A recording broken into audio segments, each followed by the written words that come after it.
Thank you, Aaron. Lovely as always. Excuse me. Good morning. Good morning. My name is Janice Tuck, and I serve on the Board of Trustees at the Unitarian Universalist Church of Spartanburg this year. Thank you for joining us today, both in person and virtually. Everyone is welcome in this congregation. Happy spring. Weather permitting, we will offer an in-person outdoor service again on May the 16th. The service will also be live streamed. If weather is inclement, we will live stream only. We will follow all public health protocols to keep everyone safe. Please bring a chair, wear a mask, and social distance. This is a wonderful way to be together safely. Thank you to everyone who's worked so hard to make this possible. Allow me to share a few announcements in the life of our church. Emergency contact information. Starting today and at each outdoor service, our pastoral care team will offer you the opportunity to update your emergency contact information with the church. That's Mitch Eisner over there with the clipboard with the blue form on it. This emergency contact information has sometimes proven very helpful to meet the needs of individuals in our congregation in times of crisis. The information is confidential and is only accessed in a need-to-know circumstances by authorized church leaders. See a pastoral care member at the emergency contact table, which is over there, for how you can enter this information or see how you can enter this information on Breeze. You can do it hard copy form on the blue paper, or you can do it via Breeze, and they can help you with that too. If you provided emergency contact information in the past, please take time to see that that information is updated on Breeze or the hard copy available that's a form on the table. Today, Sunday, May the 2nd, at 12:15, after our service, we will hold our fourth congregational dialogue on becoming an anti-racist, anti-oppression, multicultural congregation. There will be an in-person and virtual option to participate.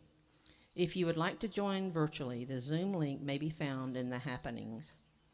These dialogues have been rich, challenging, and open, with all views welcome and a spirit of community filling the conversation. Even if you have not attended the previous dialogues, please join us today. All are invited and welcome.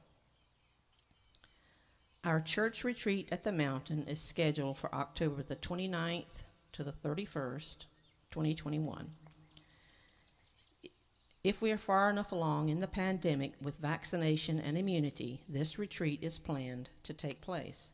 Please see the flyer at the back of the church's order of service for details. Come for the whole weekend or for a fun-filled Saturday day trip to our intergenerational church retreat.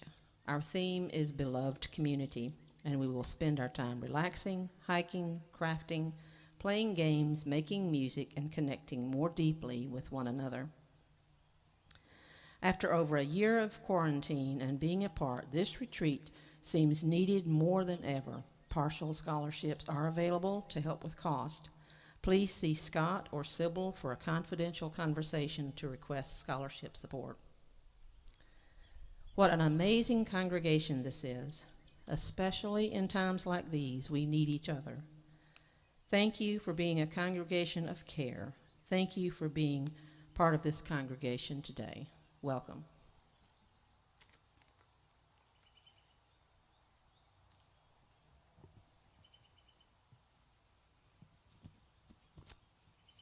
Good morning. Thank you all for being here this morning. For those of you, thank you, Jinx. For those of you who are here in person, and for those of you who are here virtually and who are here with us all through the week, thank you very much. Janice has just expressed gratitude for all that this congregation is doing. I was thinking about where we were a year ago, how bleak things seemed the further we moved into the pandemic, and all the effort that we were exerting to address the situation that we were all facing. We're not out of it yet, and there's a lot that's unknown about what the future holds, especially when we look at the global situation. But I'm so grateful for all that we have done and that we have come this far, and for the things that we are wrestling with, trying to figure out how to do to keep us moving forward.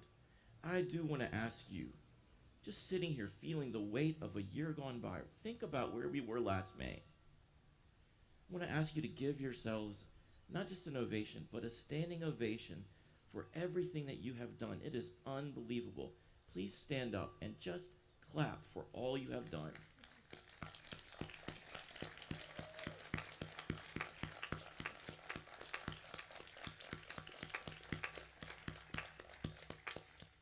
You know, this month we're sharing the plate on behalf of the Fund to Support Latinx Immigrants. Robin will speak more about that, and you've heard me talk about it many times throughout the year and at our Christmas Eve service and over again. That's been a project that was created and sustained in partnership with others in the community, members of the Latinx community who have led us all through this year. But to think that last year we were launching that fund, and in April and May we raised $20,000 just from the congregation and community to support our Latinx immigrant neighbors who were not receiving assistance any other way. That's what we did a year ago. And now, through grants and partnerships, that local effort has become a statewide effort. A team of managers from this congregation and other groups across the state meet every week to manage multiple grants. We have distributed more than $125,000 of direct assistance to support people who were not getting support in any other way. That's what we've done over a year, and that's just one project of so many.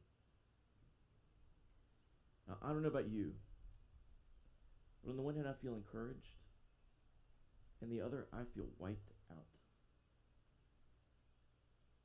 We're entering into a new phase of this, but it just is a new phase, and it feels interminable. It's so tiring.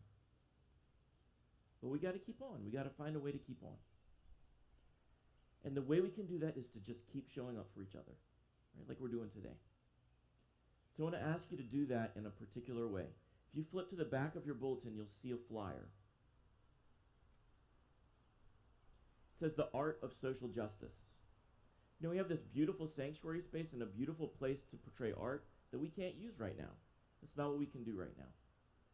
So a group of folks in the congregation who love art, who love to make art, who love to share art, developed an idea of having a virtual art show.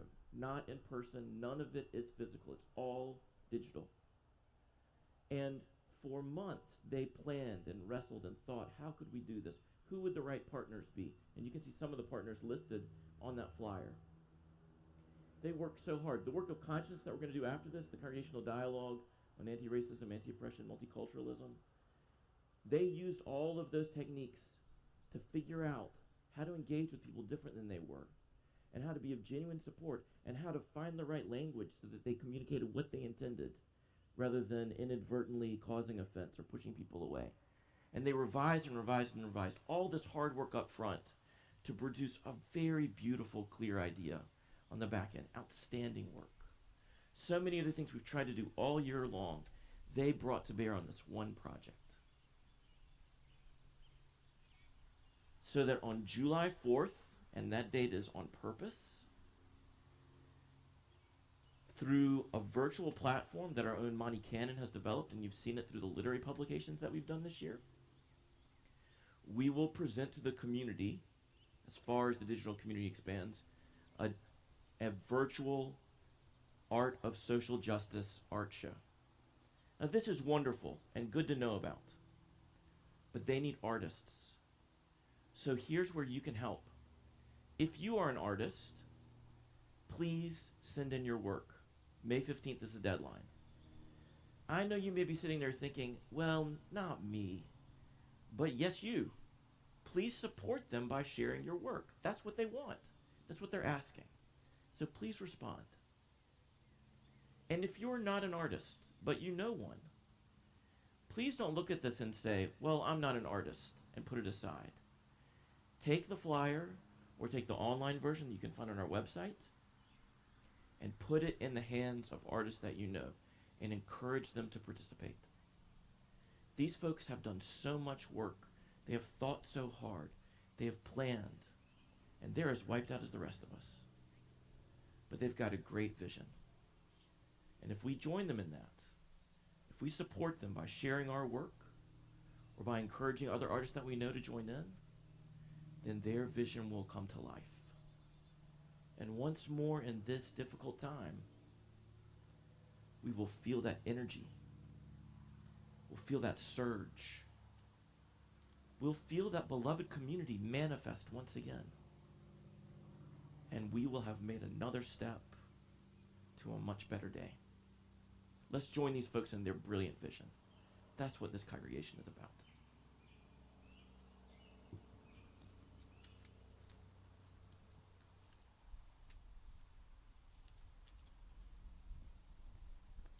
Good morning. My name is Robin Carter, and I am delighted to be your worship associate this morning.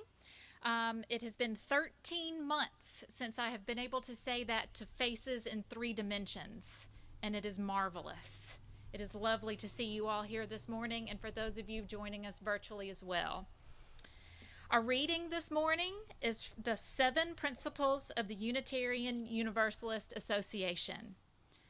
Before we share this reading, bring to mind the political thinkers, community builders, economists, or ethicists that you most value and trust. How close are their ideas to these principles? We, the member congregations of the Unitarian Universalist Association, covenant to affirm and promote the inherent dignity and worth of every person. Justice, equity, and compassion in human relations. Acceptance of one another and encouragement to spiritual growth in our congregations. A free and responsible search for truth and meaning. The right of conscience and the use of the democratic process within our congregations and in society at large. The goal of world community with peace, liberty, and justice for all. Respect for the interdependent web of all existence of which we are a part.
Amazing as always. Excellent page turning, Pam. Team effort, right? As we re-explore our UUA principles this morning, we see that it is an affirmative covenant. Our denomination does not have a creed, but we do believe in intentionally choosing how to live together in this world. Our congregation created a covenant that reflects these intentions and describes how we want to be in community with each other and expresses how we view our collective role together. The words of the covenant are printed in today's order of service. For those of you watching virtually, it's accessible on the homepage of the church's website. I invite you now to please join me in speaking these affirming words together. We are a people of faith and hope. Together we covenant to strive to become our better selves, to honor both the critical mind and the generous heart, to prove that diversity need not mean divisiveness, and to respond to systems of violence and oppression with the power of the love beyond belief. You'll see in the order of service, we have now come to the part of our morning where it's time for you to get up from your seats. Not yet. Before doing so, allow me to share a few things. First, I noticed that the greeting one another didn't quite make the order of service today. I have cleared this with Scott. It was just an oversight. It wasn't because we got too raucous last time, I promise. So for those of you who are gathered with us together in person this morning, we will enter into a time of sacred multitasking. For those of you viewing the service online, now is a great time to grab your phone, send a text to greet someone you haven't seen in a while, and also to check out the church's website. I invite you, though, who are gathered here on the lawn this morning in a moment to do three things. Number one, greet one another while still adhering to public safety protocols and respect for personal space. So ask before physical contact and consider one of the many alternatives that Mel and Stacy shared with us a few weeks ago. The elbow bump, the bow, my personal favorite, the virtual hug. And two, as you greet one another, please also take a moment to gather at the Rippling Bowl to share joys and concerns, as is our custom here at UUCS. Remembering what the bowl represents, a shell or stone released into the water creates a ripple. And depending upon what you are releasing, the joys can be multiplied or the sorrows can be lessened. This is a time-honored tradition where we are encouraged to take this moment to reflect on our joys and concerns and acknowledge the mutual support of our community. And third, as you come to the Rippling Bowl, I invite you to share your financial gifts in the basket provided. Please continue to support the budget of the church so that we can fund the work that we cherish. We also welcome you to support this month's Share the Plate recipient, the UUCS Fund to support Latinx immigrants in South Carolina. This fund, in partnership with PASOS and a coalition of advocacy groups statewide, it was created to provide direct assistance to the pandemic to individuals and families who are Latinx immigrants in South Carolina. Providing direct support and solidarity for these immigrants has grown from our local community to a statewide effort. To date, we have served more than 1,295 individuals in more than 30 of our 46 counties statewide. Yeah, wow. Please join us in offering vital support to people on whom we all depend and we all cherish as members of our community. You may also do so online by visiting the link printed in the order of service today. So that's 1, 2, 3, greet, Rippling Bowl, offering, and now may the holy chaos begin.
And if everyone will find their way back to their seats, Naomi Richardson is going to lead us through a metta meditation.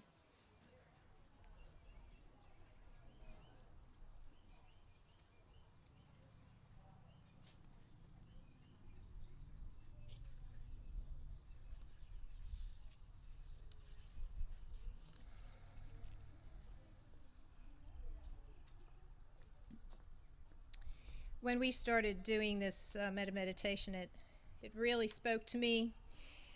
I have difficulty memorizing things, but I only had to hear this twice, and it just seemed to go straight to my heart. I use it in practice.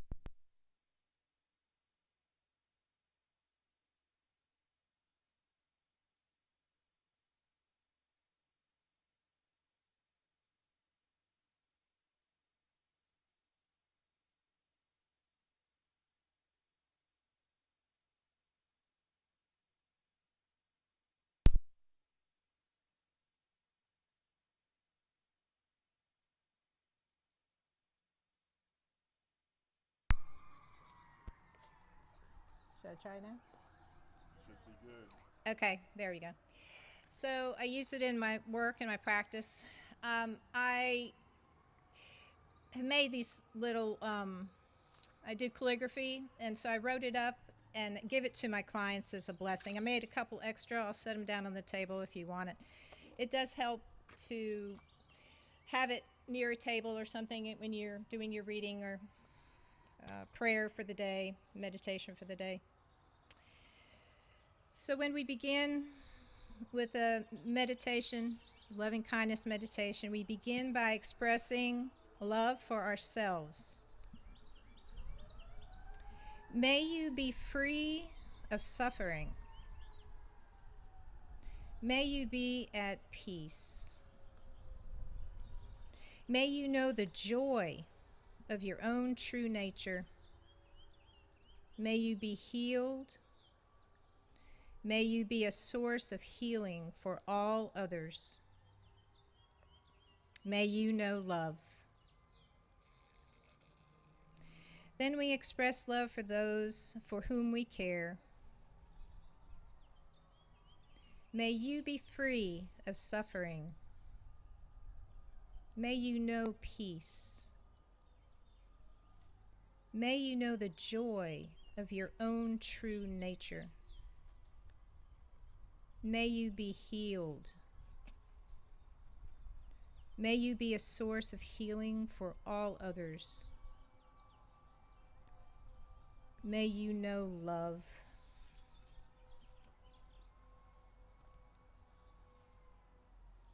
And then we express love for those we find difficult in small ways and in large ways.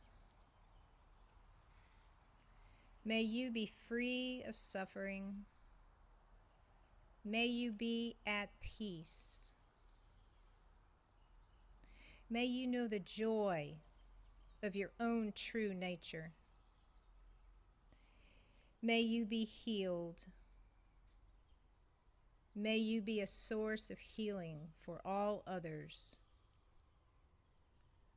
May you know love.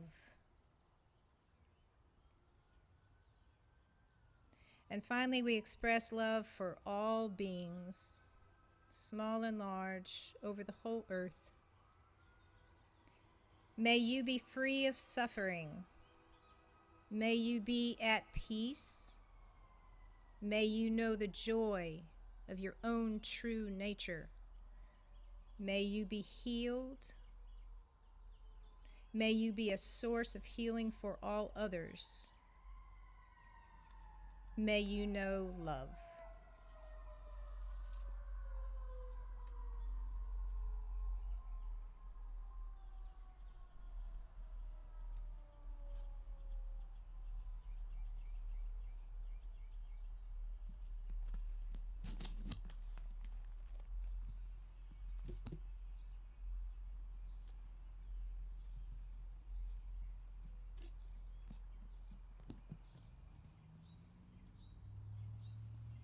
Number of you speak with me about the sirens that we hear when we're on site. Well, it's part of our reality. There's an EMS station just a few blocks up that way, and a hospital that's just a few blocks that way, and neighbors all around.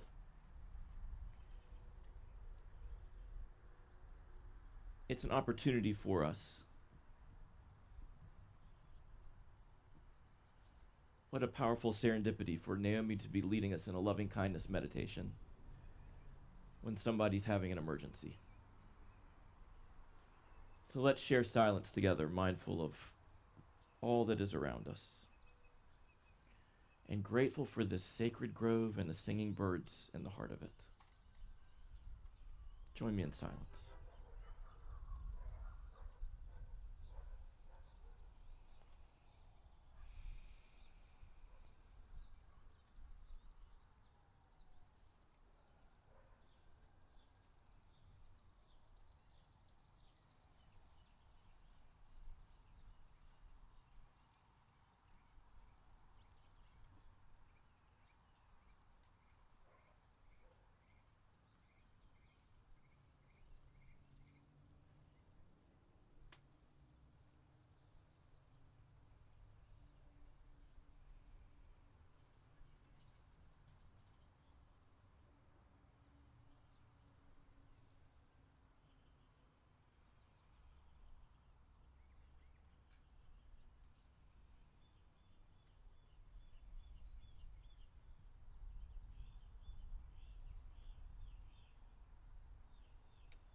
We believe many different things. We do not share the same views. But we gather to care for each other and for our community.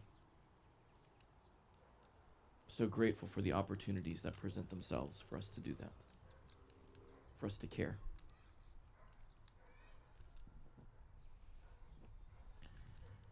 Thank you to everybody that came yesterday morning to make these grounds so beautiful for us today. Let's give those folks a round of applause as well.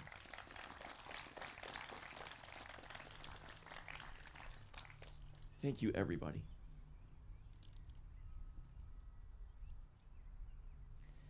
Libertarians and Socialists.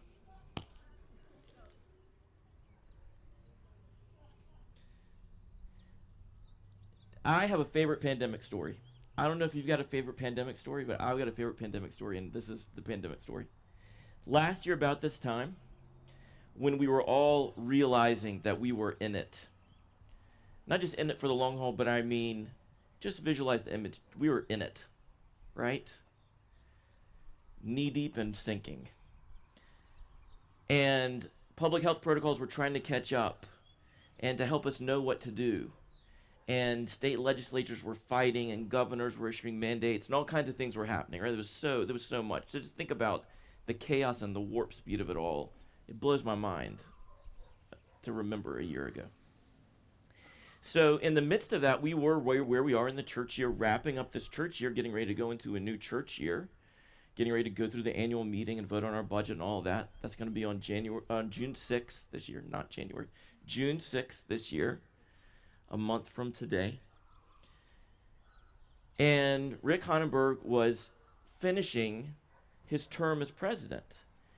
And we were trying to figure out, how do we end this year? What's it going to be like? And how in the world do we do next year? The board then was trying to figure out what kind of transition would be needed, and nobody knew. Nobody knew. So Rick and I would talk on the phone all the time, trying to sort through what to do. And kudos to everybody on the board and not, who worked so hard to just figure things out. So Rick and I started talking about masks. What do we do about masks? How do we handle masks? And I was coming out of the grocery store, and apparently Rick was as well. He called me or I called him, and we were talking. And he said, I just can't believe I was in the grocery store, and the cashiers and me, we were the ones wearing masks. Nobody else wearing masks. And I know that's the experience of other people. I said, Rick, it's my experience too. I just came out of the grocery store. That's exactly what happened. I don't know what we're going to do. He said, it's the wildest thing. The UUs are all wearing masks, and nobody else is wearing a mask. It's like we've become the conservative ones. And that's brilliant. That insight has stayed with me. The ability to break the idea of who we are in order to be who we need to be. To have enough flexibility of mind and action to adapt and to adjust, to show up in the best way we can figure out. And then when we realize that wasn't right or enough or perfect or whatever, then, dadgummit, we adjust and adapt again and show up. We're in like phase 5 or 20 million of this pandemic now. And we keep having to adjust and adapt to show up. You've already heard me name ways in this service that indicate how well we have done that. Not perfectly, but how well we've done that so far so that we can figure it out again. It's my favorite story from the pandemic. The UUs are the conservative ones now. That agility of mind. Here's another favorite story from the pandemic. Raising money for this elevator, right? Elevator for ourselves, for accessibility in our facility. A great time to try to advance that project when we can't be in the building. But an elevator for the community so that we can have more and more folks in our building. And so many people contribute. Kids who contribute their pocket change. Adults who contribute their pocket change. Folks who contribute a little more than pocket change. All along the way. And I remember a conversation that I had with someone in this congregation, a dedicated member of this congregation, who thinks often very differently than I do, that they have hung with us while I have gone on my Jeremiads week after week about the state of our society is itself a miracle, and I'm so grateful to them. But they explained to me their concerns about our economy under the current administration, worries about inflation, and all of those worries when policies may get too liberal. That's not my view, just in case anybody's concerned. But it's a view, and it's a legitimate discussion, it's a legitimate debate, right? So discussion about these very different views about economy and politics. And this person explains to me all of their concerns. That the things may get too heated up, they may get too ramped up, it may not be what we need to do. And then, in the next breath, give a gift to the elevator campaign of this congregation that just breaks the whole thing open. I mean a visionary gift that nobody could see coming. Unbelievable. A person who has listened to me go on and on from my prophetic perspective for more than a year now. Right here with us. With a completely different political and economic philosophy than I have. Giving of themselves with joy for this congregation and for this community. That elevator is for us and for everybody, both at the same time. And on and on and on, the ways we come from so many different perspectives to wrestle with each other, to adapt and find a new way, and then deliver. And oh my God, do we deliver. It's so life-giving and exciting. I feel so proud. In the course of all this, I was speaking with another member, and we were talking about medical care and access to medical care and health inequities and ways that medicine could be delivered entirely differently in our country. Basically, we were agreeing on a concept of socialized medicine, one form or the other. And at some point in the conversation, this person said, my spouse, they just don't see it this way at all. In fact, they have pretty much the completely opposite view. It's like I'm the socialist and they're the libertarian. And here's the thing about that. that couple, one from one view and one from the other, they break things open in this world like you can't believe. I was standing with somebody that they have helped yesterday who is alive today because of that couple. Many iterations over. One spouse whose focus is personal freedom, preserving personal freedom against any dominating authority. And one person who is all about teamwork and community and give it all for everybody else. Two totally different views. Giving life and saving life together, and I'm telling you, it's not an exaggeration. If I could tell you the HIPAA-protected stories that I've caught wind of, life-giving, life-sustaining. And that's more than one couple in our congregation. One who has a strong anti-authoritarian individualist view and one who is strongly about the team, the community. And I would guess that if we looked at ourselves, inside of ourselves, that weird connection, that weird dichotomy, that strange contradiction in some of the couples in our congregation, something that we would find living inside of us too. How many of us got here to this place, this beautiful place this morning, because we had to stand up for ourselves and break free? We knew what dominating authority was. We knew what destructive community was. And we had to get away from it. We had to leave it in order to live. To live. Right? To exist. We had to have that strong anti-authoritarian view to be free.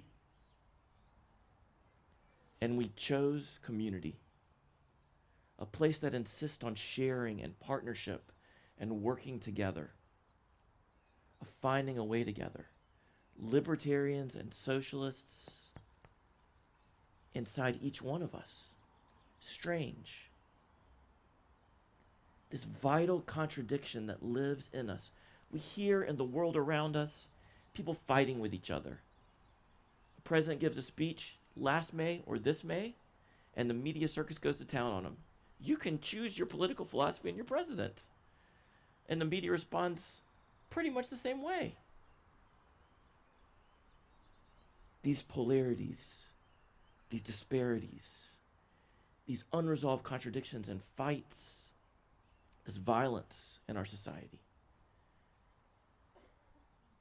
But we carry both things inside of us. And those contradictions are vital. They are alive. I don't want somebody telling me what to do. I want to be free to choose. And the choice I want to make is for community that's life-giving. I want the freedom to choose and act with other people in a way that transforms the world. Think about those 7 principles that we read earlier. You see them on the wall in here. We've read them many times. They're in our hymnal. They're all around us. When we look at them, we can see strong libertarian views expressed. Conscience, inherent worth and dignity, the value of the individual, a democratic process to preserve the individual voice and protect the minority and the minority view. And interbeing, interdependence, network, community, democracy, life together. Our principles fuse these contradictions, trying to make a life out of both of them, out of these opposites. Somebody said to me right before the service, I love it, right before service when something like this lands, said to me right before the service, man, you are going into the hornet's nest with this. I did some research. That's such a you thing to say, right? I heard about the sermon topic and I did some research. This person probably read about 7 books yesterday. I did some research, and they're not just libertarians and socialists, but they're libertarian socialists, and they're socialist libertarians. Every iteration of political philosophy you can find. It's true, and there are manifestations in the United States, and manifestations in Europe, and manifestations in other places as well. A forever evolving political philosophy. Jean-Paul Sartre, the famous French philosopher and social thinker and radical left thinker, began his existentialist philosophy advocating for absolute personal freedom. Freedom of conscience, freedom of individual against all authority, and wound up being a major proponent of leftist socialist thought, trying to fuse those two things together. And over and over and over again, we wrestle with these contradictions. Our world may try to pull them apart and turn them into political parties and fundraising campaigns, but we keep bringing them back together. This vital contradiction, alive inside of us, that our world wants to pull apart, but we pull back together. In my judgment, just my judgment, the biggest mistake that we made a year ago was acting on these polarities rather than living that vital contradiction. The idea that the choice was either we all have to do the same thing or we have freedom of the individual. It's a false choice. If we could choose each other and coordinate, then we would get out of this and we would all be free. Wouldn't you like to be free of this? But instead we prioritize the individual above all else. And more than 500,000 of our fellow citizens are dead. That's the cost when we lose the balance. It's life. And we see that happening around the globe still. Places that were doing well, that began to prioritize individual need, individual desire, especially those of individual political leaders, devastation. But if we can value the individual and the community and wrestle over and over again to fuse those, never the same way twice, wrestling over and over and over again to rethink and adapt and find the next iteration, then we can build a way forward with each other. We just don't live in isolation. And we know that community can crush the individual if it's allowed to. Our individual autonomy and freedom and our life together as a community, they have to find each other over and over again to find a balance. Never the same way twice. That's what we are gathered here to do. That's the vision of beloved community that we keep trying to figure out. And buddy, do we get it wrong sometimes? Oh yes, we get it wrong. We favor one person over another. We push the rules and don't listen to the single voice. We push our own vision and don't listen to the group. There's so many ways that we get it wrong. We come together again to try to figure it out again. Now that's really nice. That's what a good congregation should do, whatever it calls itself.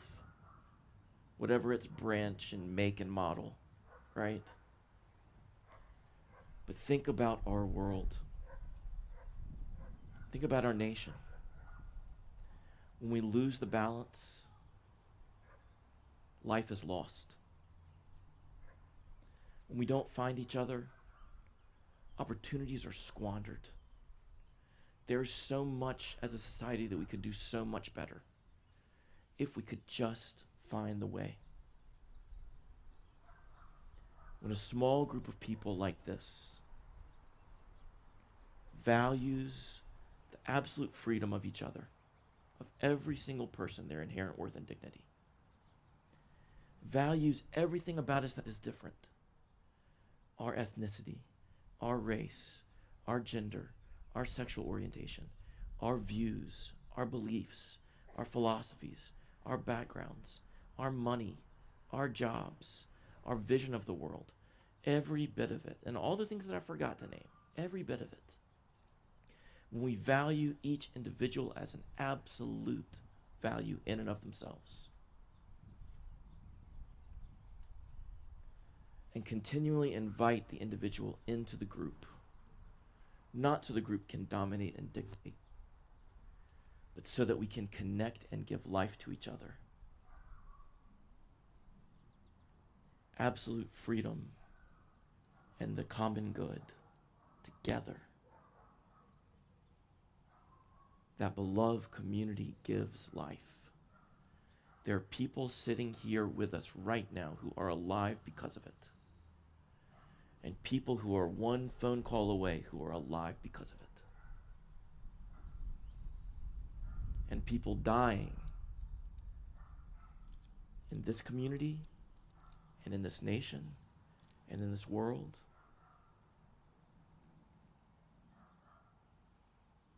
because of how that breaks. We're going into another time and none of us know what's going to be involved. In many ways, the tables are flipped. People who wore masks, people who got vaccinated, they're the ones who bear the least risk now. And folks who don't, for many reasons which are very good, reasons which live in this congregation and which we honor because we value the individual and their choice. We value them. They bear greater risk now to be with us. But do we want them with us? Absolutely. Fill in the blank. Absolutely we want them with us. We're a beloved community.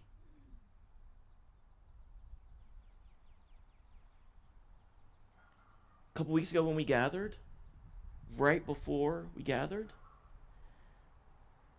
our current president, Linda Leibel, and I, and a few other folks, we got a ton of different messages from people in the congregation.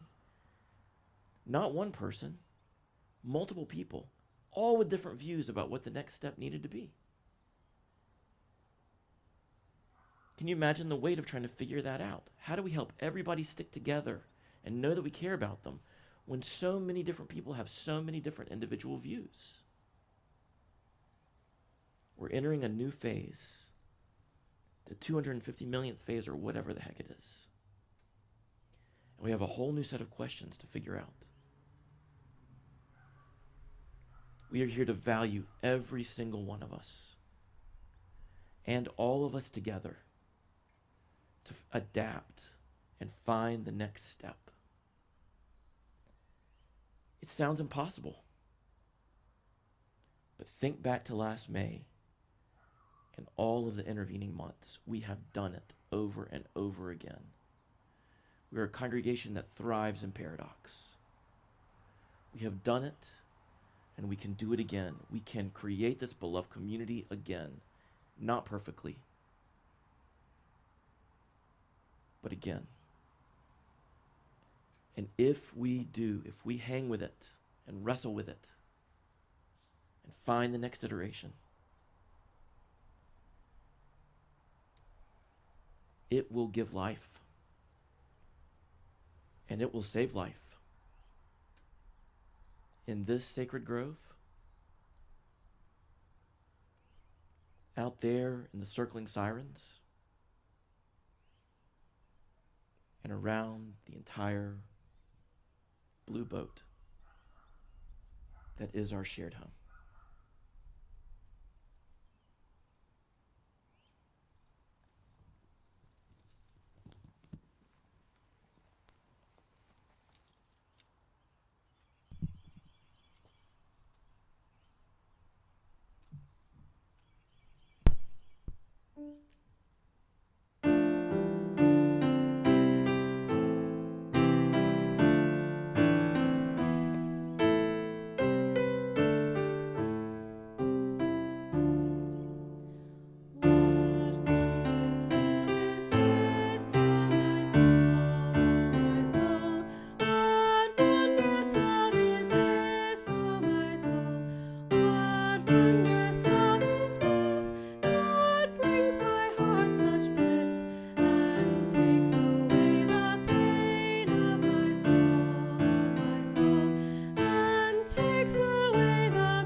As we conclude our time here together today, in person and virtually, we ask, what is beloved community?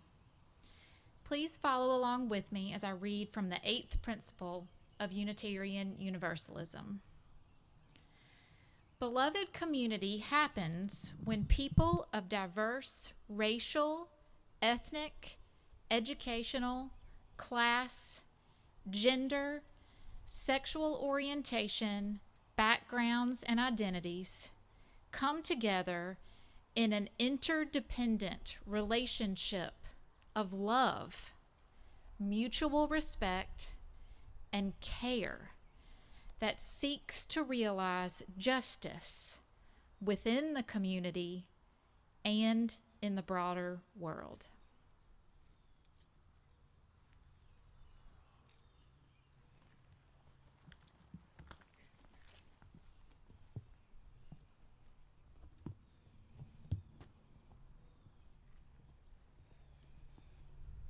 We live in a world that wants to pull these contradictions apart, market them and capitalize them, and gain power over each other because of them. But these contradictions live inside of us.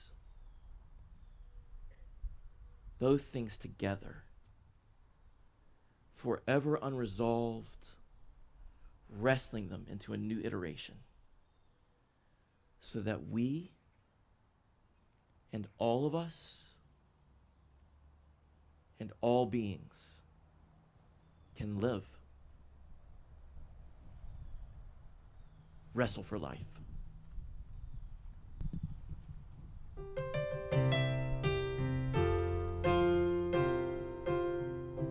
We have spent